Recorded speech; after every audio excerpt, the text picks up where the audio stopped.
Everyone, कैसे हो आप सभी लोग। तो रीजनिंग की 500 क्वेश्चन सीरीज़ का ये क्लास नंबर 4 है। इससे पहले 3 क्लास हो चुके हैं। क्वेश्चन अभी मैं ज़्यादा नहीं करा रहा हूँ, बट जो भी 4-5 क्वेश्चन होते हैं उनको ट्राई करना खुद से सॉल्व करने की, क्योंकि ये वही क्वेश्चन है जो आपका स्कोर 50 में से 40 कर देगा, ठीक है, या फिर 35 कर देगा। टाइम, सेकंड चीज़, इनमें टाइम लगता है सोचने में बहुत ज़्यादा।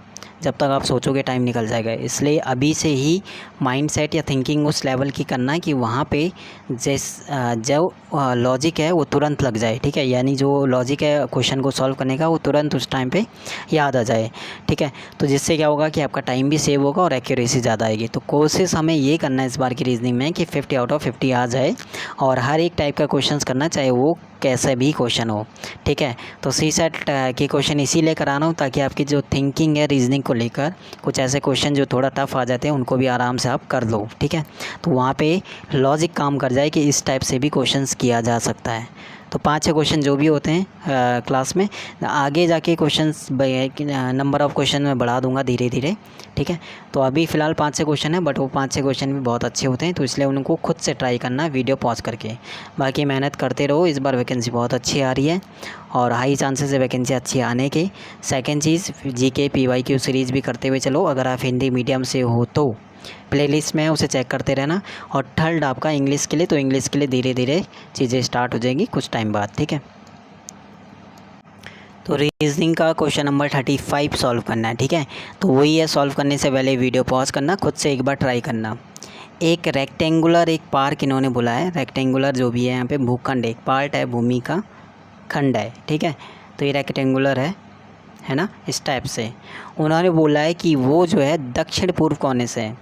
ये कौन सा वाला डायरेक्शन है, ये कोना कौन सा है, देखो ये 4 डायरेक्शन होते हैं ना, ये वाला, ठीक है। तो यहाँ पे हमारा ईस्ट होता है, ये वेस्ट होता है, ये नॉर्थ होता है और ये साउथ हो जाता है। ये वाला कोना हमारा नॉर्थ वेस्ट हो जाता है, ये वाला हमारा नॉर्थ ईस्ट हो जाता है, ये हमारा साउथ ईस्ट हो जाता है और ये हमारा हो जाएगा वेस्ट और साउथ। उन्होंने बोला अभी जो है वो पोजीशन किस पे है, ये कोने पे है, यहाँ पे, ठीक है। यहाँ पे डायगोनल आपको पता है ना, यानी जो विकर्ण होता है वो क्या होता है, क्रॉस जो होता है वो होता है हमारा डायगोनल, ठीक है। विकर्ण जो होता है, उन्होंने बोला अभी उसकी पोजीशन है साउथ ईस्ट डायरेक्शन में, यानी साउथ ईस्ट डायरेक्शन यानी दक्षिण पूर्व कोने पे वो खड़ी है।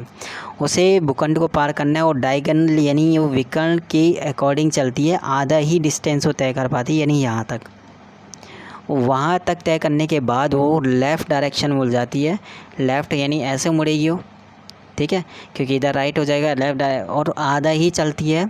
तो उसके बाद वो फिर से क्या करती है, राइट डायरेक्शन में, राइट में मुड़ेगी, तो उसकी पोजीशन ऐसे हो जाएगी, यानी ये वाली डायरेक्शन पे आ गई हो। ये वाली डायरेक्शन उन्होंने बोला कि अब वो कौन सी डायरेक्शन में जा रही है, तो ये कौन सी डायरेक्शन है, नॉर्थ वेस्ट। नॉर्थ वेस्ट का मतलब होता है उत्तर पश्चिम, उत्तर पश्चिम, यानी ऑप्शन नंबर हमारा बी यहाँ पे राइट हो जाएगा, ठीक है। बढ़िया था। क्वेश्चन नंबर 33 ये हमारा आता है। अच्छा, आज का क्वेश्चन जो होमवर्क में है वो है आपका क्वेश्चन नंबर 34। देखते हैं किस किस का ये क्वेश्चन राइट आता है, ठीक है। वैसे इस टाइप के क्वेश्चन मुश्किल आएगा, ठीक है, लेकिन कभी कभी वो दे देता, किस्मत ख़राब होती तो है ना। हम बात करते हैं 33 जो रीजनिंग में भी आ जाता है। इसको सॉल्व करना है। देखो 8 की पावर 4 को डिवाइड करना है 16। देखो हम 16 की पावर 1.6 को, क्या हम 16 को क्या लिखते हैं, हम 16 को लिखते हैं 2 की पावर 4 मल्टीप्लाई 1.6, क्योंकि 12 16 चौको 64, यानी हम लिख सकते हैं 2 की पावर 6.4, ठीक है। डिवाइड में तो 2 की पावर 6.4 और मल्टीप्लाई 2 की पावर 5.4, ठीक है, इक्वल टू 2 के बाद। तो ये नीचे आ जाएगा, तो 6.4 में से 5.4 जाएगा तो 2 की पावर 1 आ जाएगा, यानी 2।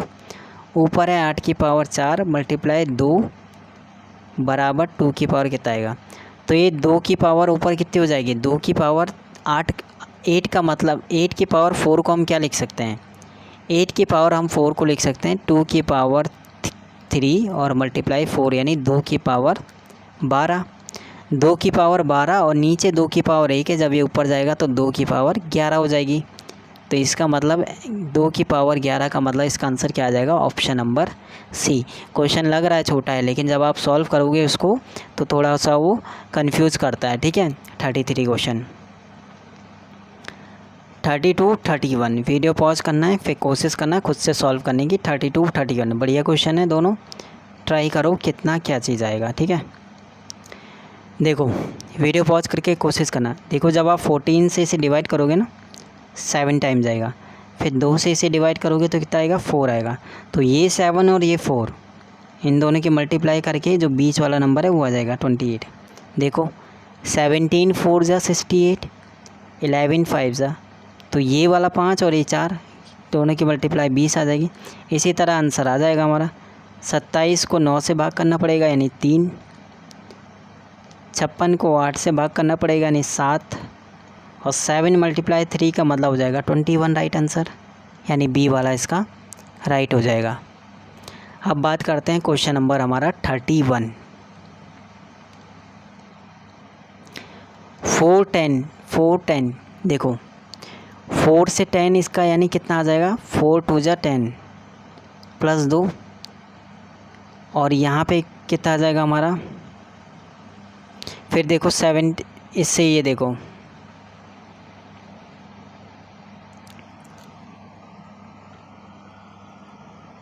17 से 36 मल्टीप्लाई 2 प्लस 2, इससे ये मल्टीप्लाई 2 प्लस 2 है ना।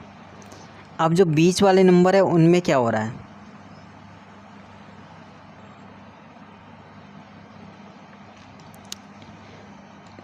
ट्राई कर लिया खुद से, देखो क्या हो रहा है। ये लिखा 4, ये लिखा 10, ये लिखा 17, ये लिखा 36, ये लिखा 69, ये लिखा 140। पहले ये वाला हो रहा है 4 2 जा प्लस 2, यह आ गया 10, लेकिन 10 से 17 के लिए हो रहा है 10 2 जा -3, फिर यह आता है मल्टीप्लाई 2 प्लस 2, फिर मल्टीप्लाई 2 -3, फिर मल्टीप्लाई 2 प्लस 2 यानी 140, फिर मल्टीप्लाई 2 -3 यानी 140, 14 दूनी 28, 280 में से 3 या 277। पहले हो रहा है मल्टीप्लाई 2 प्लस 2, फिर हो रहा है मल्टीप्लाई 2 -3, इस टाइप से चल रहा है, तो 277 राइट हो जाएगा। क्वेश्चन नंबर हमारा 30, ध्यान से देखना। क्वेश्चन नंबर 30 छोटा लग रहा क्वेश्चन, लेकिन ट्राई करना खुद से एक बार सॉल्व करने की। ए का वज़न बी से ज़्यादा है, ए का वज़न जो है वो बी से ज़्यादा है, और बी का वज़न सी से कम है, बी का वज़न सी से कम है, और सी का वज़न सबसे ज़्यादा है। इस टाइप से तो बनेगा ना तीनों स्टेटमेंट को अगर हम एक साथ ले लें, ठीक है। अब इन्होंने बोला है कि यदि हम फर्स्ट और सेकंड स्टेटमेंट को लेते हैं तो थर्ड स्टेटमेंट क्या होगा, ठीक है। यदि हम फर्स्ट और सेकंड स्टेटमेंट को लेते हैं तो थर्ड स्टेटमेंट क्या हमारा सही होगा या गलत होगा। देखो जब हम फर्स्ट और सेकंड को लेंगे तो फर्स्ट में ये कह रहा है कि ए का वेट बी से ज़्यादा है, सेकंड में कह रहा है कि बी का वेट सी से कम है, तो सी यहाँ पे भी आ सकता है और सी यहाँ पे भी आ सकता है, यानी 2 पॉसिबिलिटीज़ आएगा। अगर ये वाला सी आएगा तो इसके अकॉर्डिंग ये गलत हो जाएगा, अगर ये सी आएगा इसके अकॉर्डिंग सही। इसका मतलब हम निश्चित नहीं कर सकते, ऑप्शन नंबर थर्ड वाला अनिश्चित इसका राइट हो जाएगा। ओके,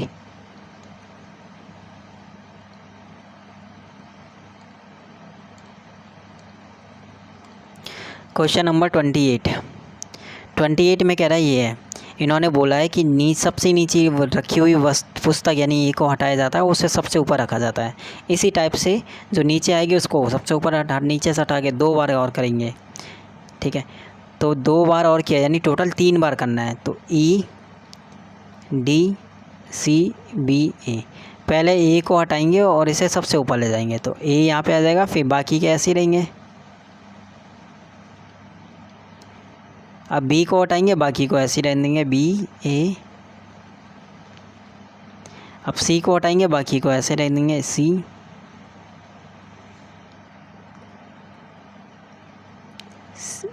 सी बी ए ई डी। अब उन्होंने बोला बीच में कौन है, तो अब बीच में कौन आ जाएगा, ए आ जाएगा, है ना। तो इस टाइप से ही करना है ये वाला।